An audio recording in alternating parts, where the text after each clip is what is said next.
Capítulo 1. A enfermeira. Estava atrasada. Levantei-me no horário de costume. Como sempre, toda manhã em casa era uma correria. Meus 2 filhos, um moço e uma adolescente, acordavam para ir à escola e meu marido para ir ao trabalho. Naquela manhã, meu filho me pediu: Mamãe, por favor, pregue o botão na minha camisa. Quero ir à escola com ela. E lá fui eu pegar o botão. Todos saíram, eu me atrasei, não peguei o ônibus no horário de costume, mas sim outro, 10 minutos depois. Atrasada, atravessei correndo a avenida em frente ao hospital em que trabalhava, e um carro me atropelou. Senti o baque e me vi caída no chão. Não senti dor. Fiquei tonta e o que me aconteceu depois parecia-me que sonhava. Vi que me colocaram em uma maca. Entraram comigo no prédio do hospital, indo para a sala de emergência. Não conseguia mover-me nem falar. Reconheci os enfermeiros amigos ao meu lado, olhando-me, preocupados. Senti o Dr. Murilo me examinar e escutei. O estado de Sônia gravíssimo. Deu ordens que julguei serem certas. Não está adiantando. Escutei e reconheci a voz de Ivone, uma competente enfermeira. Morreu, falou alguém. Sônia, infelizmente, não resistiu.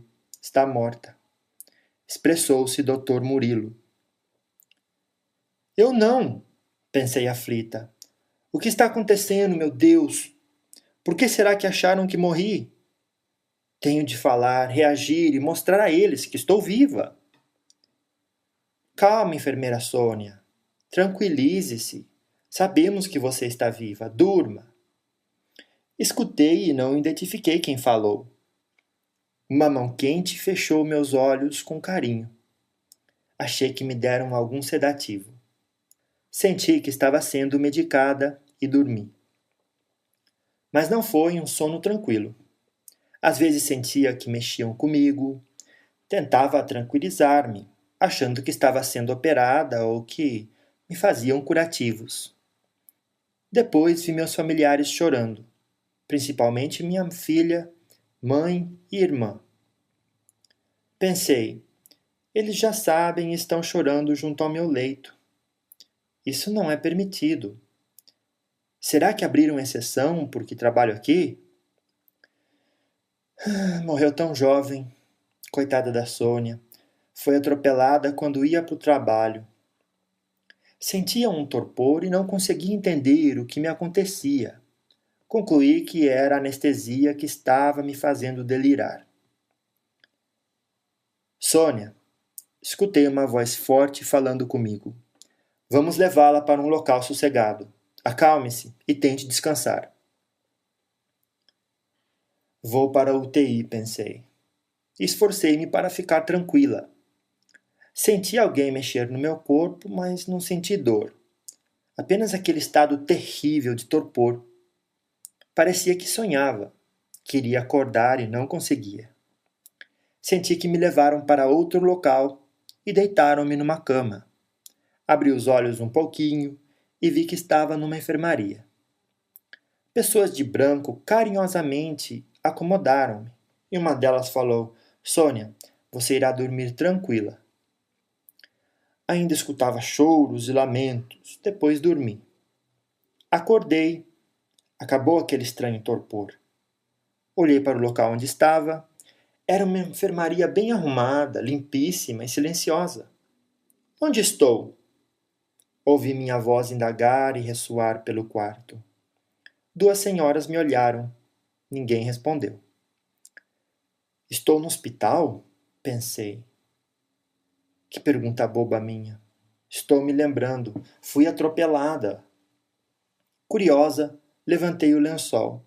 Estava vestida com uma camisola branca e pasmei. Nenhum ferimento. Movi-me com facilidade. E pensei. Aconteceu algo estranho. O que será que houve? Talvez tenha batido somente a cabeça e agora estou saindo de um coma. É isso. Mas por que não estou na UTI? Por que não estou num quarto particular? Temos convênio. O senhor entrou no quarto e uma das senhoras que me olhou falou: Doutor José Augusto, Sônia já acordou. Que bom! Como está, garota? Perguntou ele, me olhando e sorrindo. Parecia que o conhecia, mas não me lembrava de onde. Observei-o bem. Tive a certeza de que ele não era médico do hospital. Será que fui transferida? Pensei. Como não respondi, ele perguntou novamente: Sônia, como está se sentindo? Não sei, acho que bem. Estou saindo do coma? Não, você não estava em coma, respondeu o senhor gentilmente. Onde estou? Na outra parte do hospital. Que outra parte? Indaguei curiosa. Na que fica do outro lado, respondeu uma das senhoras, intrometendo-se na conversa. Lado? Balbuciei. Do além, ela falou rapidamente e baixinho. Sônia, falou o senhor, você compreenderá aos poucos o que lhe aconteceu. É muito importante se esforçar para ficar calma e tranquila para se recuperar. Uma senhora me trouxe um suco. Não estava com vontade, não quis. O senhor afastou-se, foi conversar com outra pessoa. Fiquei ali aborrecida, sem compreender o que se passava. Fingi dormir, e quando o senhor se afastou e tudo ficou quieto, levantei-me com facilidade e saí escondida do quarto. Passei um corredor e vi uma escada. Desci, e aliviada, reconheci o hospital em que trabalhava. Estava, como sempre, lotado, pessoas indo e vindo. Voltei para o quarto e deitei no meu leito. Deve haver uma explicação para estar aqui, pensei. Depois, por certo, aquele senhor me dirá o que aconteceu.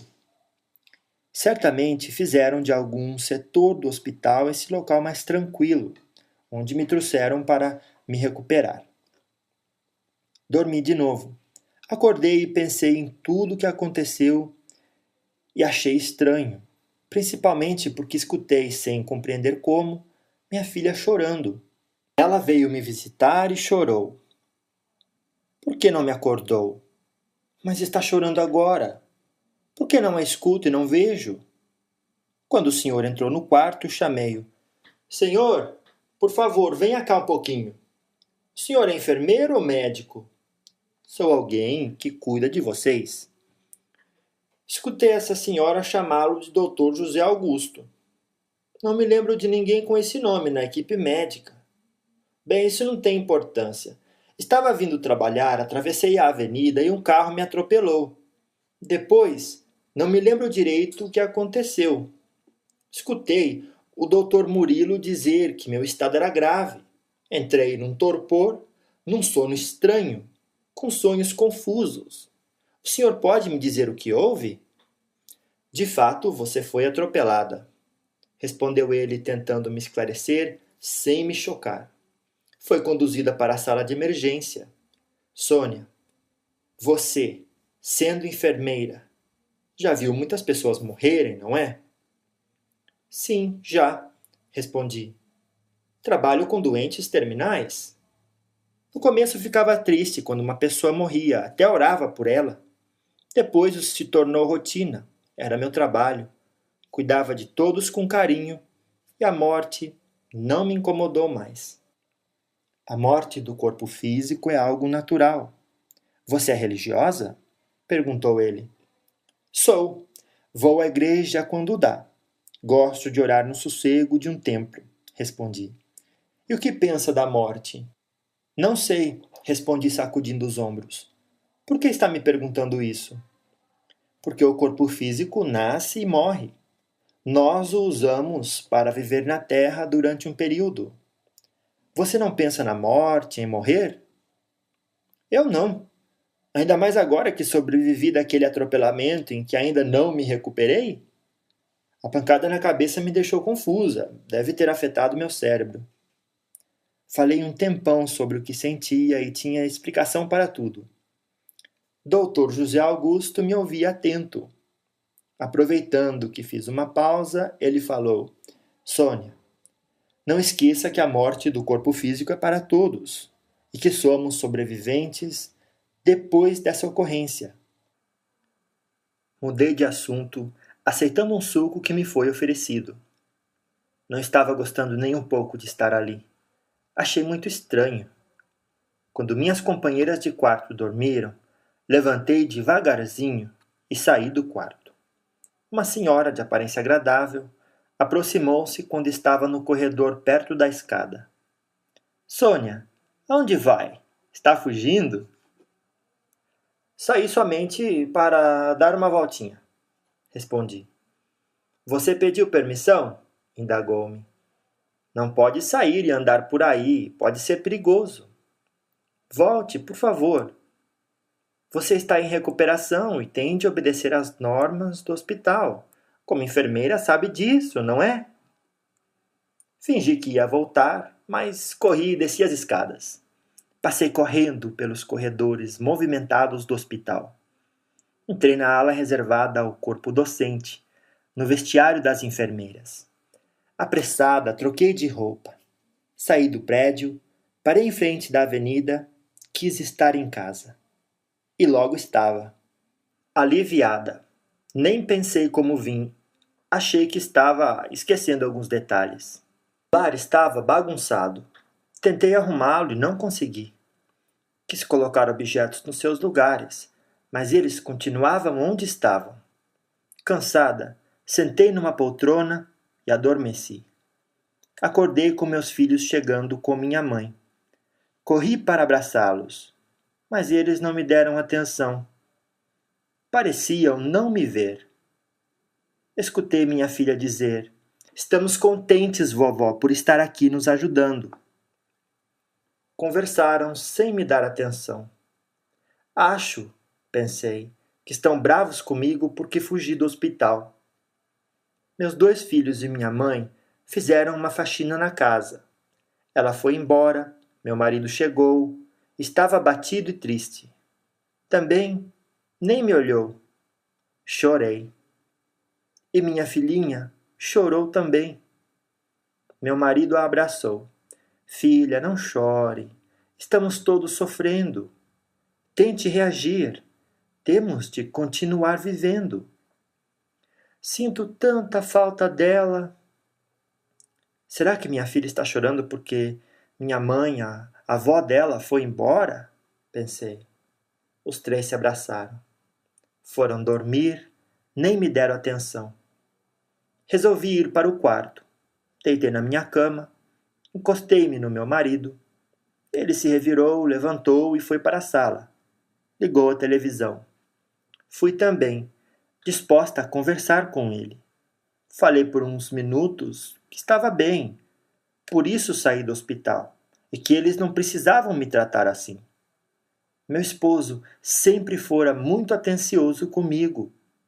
Fingiu tão bem que parecia não me escutar. Sentei-me no sofá e dormi.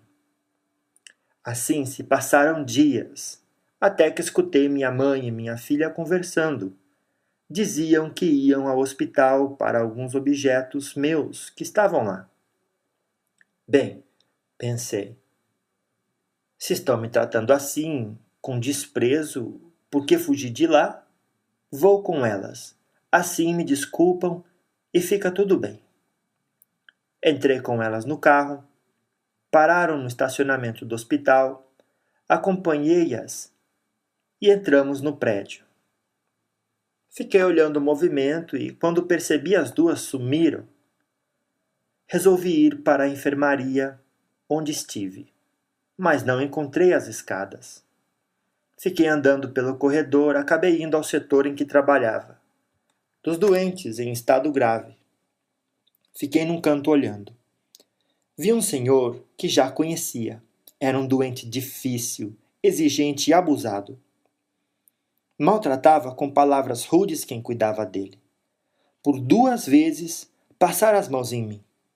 Agora estava morrendo, e morreu. Vi 2 vultos escuros o pegarem pelos braços. Deram-lhe um puxão e ele se transformou em dois. Um quieto, ali no leito, outro gritando e desaparecendo com os vultos. Tremi de medo. Logo em seguida, outra morte. Uma senhora tranquila morreu orando e foi envolvida por uma luz. Também se transformou em duas. Uma ficou dormindo serenamente e a outra foi embora com a luminosidade. Estava estupefata. Então, vi aquela senhora que tentou me impedir de fugir. Oi, Sônia. Que bom ter voltado.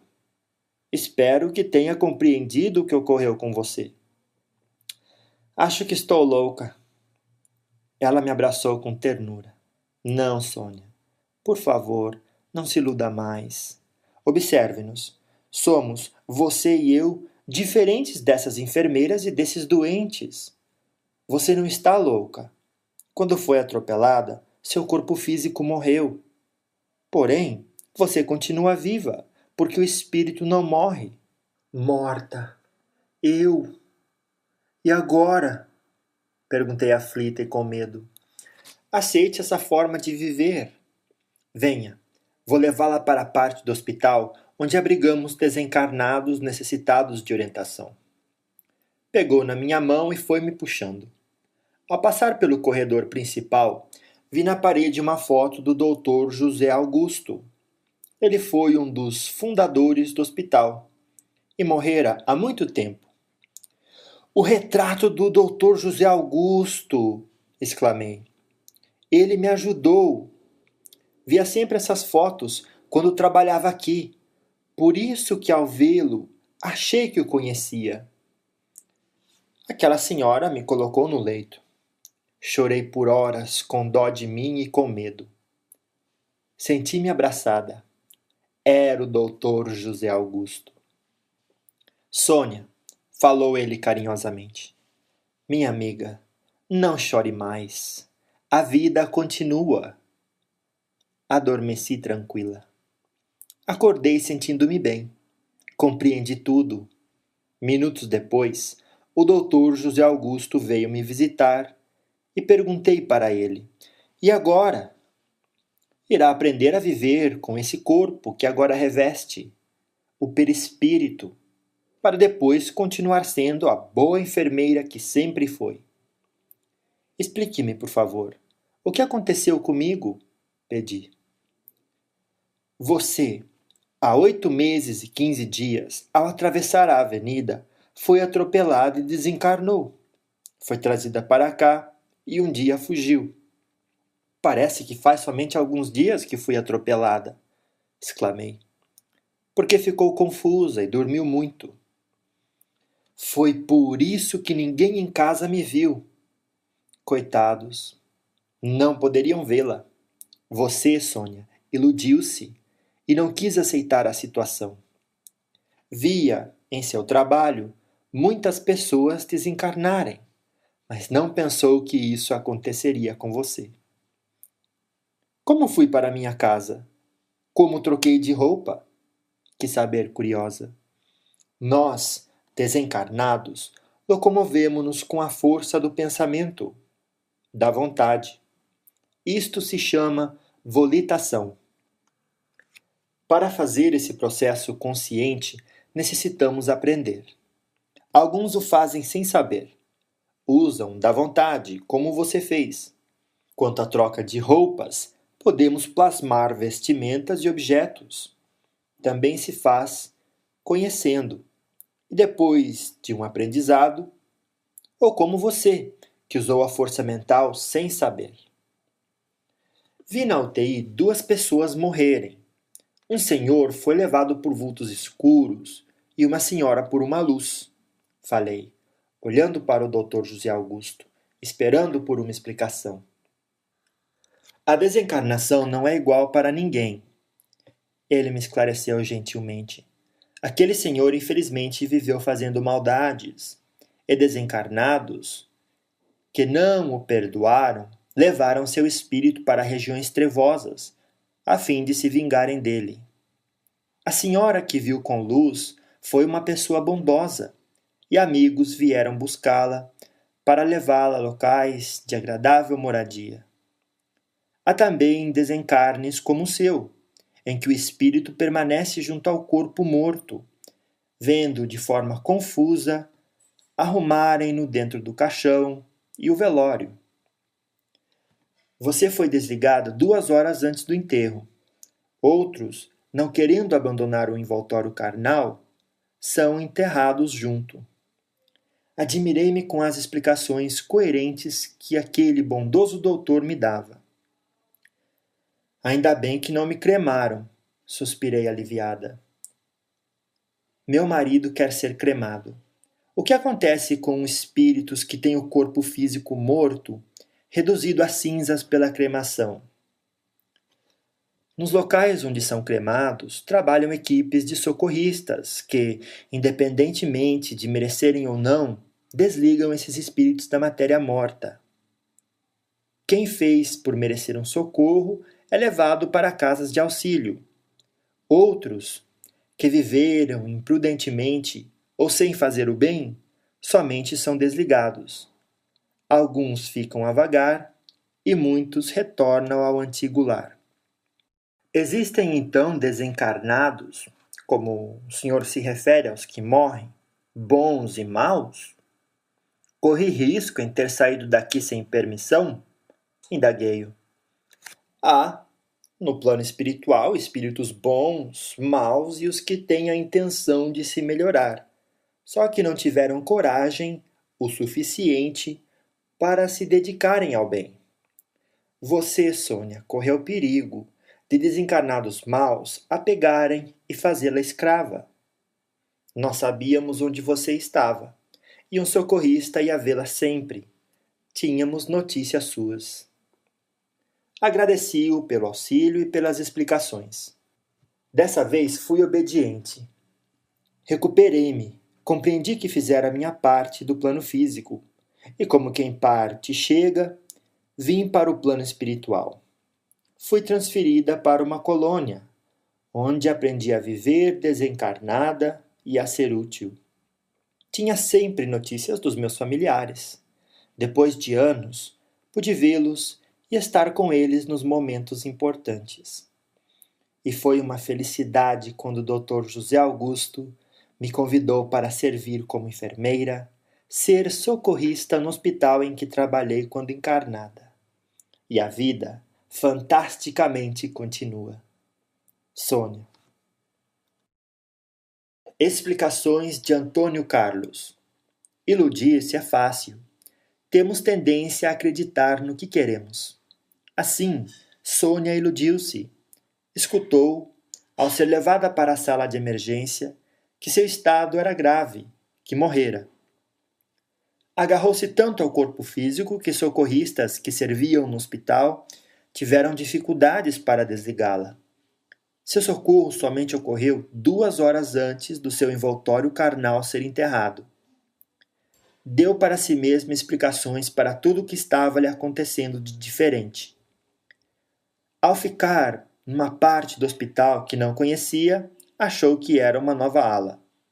Na sua casa terrena, pensou que a família não falava com ela, por estarem bravos, por ter fugido, etc. Normalmente, poucas pessoas se preparam para esse fato natural, que é a desencarnação. Infelizmente, sempre achamos que isso acontece com os outros, e quando chega a nossa vez, apegamo-nos a detalhes para crer que continuamos na matéria física. Se tivermos conhecimento, fazemos essa mudança com mais facilidade. Embora necessitamos fazer jus para merecer o socorro.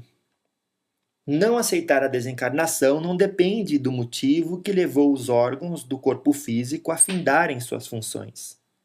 O desencarne de Sônia foi brusco.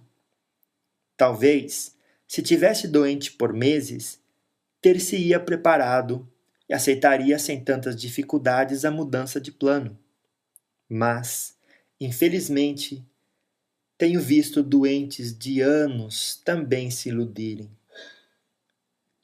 Não deveríamos ter pavor da morte, e sim entendê-la e designar esse fenômeno pelo nome certo, desencarnação, aceitando essa outra forma de viver. Com aceitação e compreensão, tudo fica mais fácil e agradável.